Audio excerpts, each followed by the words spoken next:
Talk a lot about power and money, but what about the hidden marketplace that connects them? In this explainer, we're going to pull back the curtain on the architecture of influence to see how access is actually brokered and sold at the very highest levels. So let me ask you this. If you don't have inherited wealth or some famous last name, how do you get in? How do you break into those circles where all the big decisions are made? It can feel totally impossible, right? But it turns out there is a way. There's a very specific role that exists just to bridge that gap. And here it is. The answer is you become a prestige broker. Now, this isn't just about being good at networking. No, this is something else entirely. This is the person who gets that the ultra-wealthy have one thing they can't just go out and buy: real, genuine status, prestige.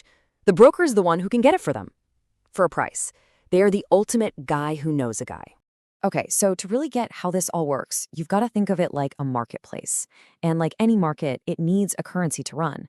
Well, in this hidden world, there are two of them: prestige and capital. Let's break down the two sides of this deal. On one side, you've got people with prestige.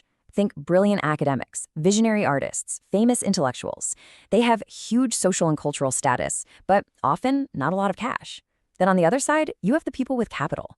These are your financiers, your tech billionaires, your heirs to giant fortunes. They have all the money in the world, but they crave the legitimacy and the status that only prestige can buy them. And this quote just nails it. The broker's whole job is to stand right in the middle and build a bridge between these two worlds. So they might introduce a celebrated but kind of broke professor to a new money tech mogul who wants to fund a university and get his name on a building. In that deal, everybody gets exactly what they want.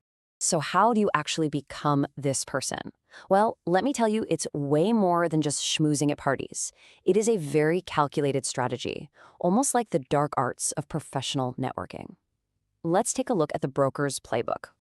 It really boils down to a three-step process. First, you have to identify your assets. And by assets, I mean, who do you know that has that prestige? Second, you have to master the art of strategic name dropping. Not to brag, but to signal that you have access. And third, and this part is absolutely key, you have to socially diversify. And this is exactly what socially diversifying means. See, a prestige broker doesn't look at people as friends. They see them as assets in a portfolio, just like stocks. They need a mix of artists, scientists, politicians, financiers. Each one is a different kind of asset that can be cashed in for a different kind of deal. It's a pretty cold, calculated way to manage your relationships. So where does this playbook actually lead? Well, following these steps isn't just about getting into the room, it's about building the room around you. The ultimate goal here is to become the indispensable node in the network.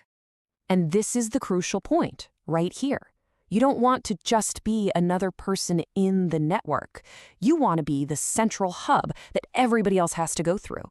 You become the single connection point between all these different separate circles of power.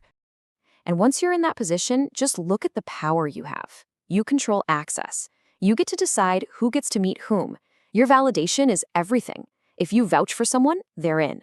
You can literally monetize every single introduction. And get this.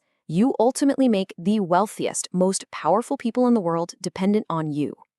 Now, I know it's easy to look at all this as just a really cynical guide to getting ahead, but if we zoom out for a second, we can see that this playbook actually reveals something much, much bigger about the very structure of power today.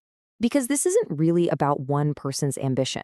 This whole how-to guide is really a blueprint for a system that is already up and running all around us, usually invisibly.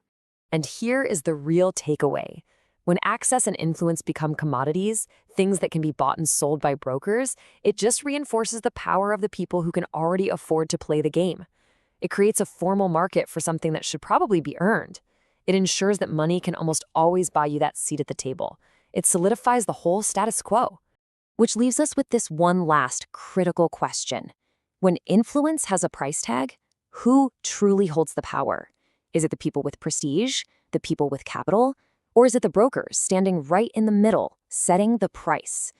The moment influence goes up for sale, the entire system of power changes.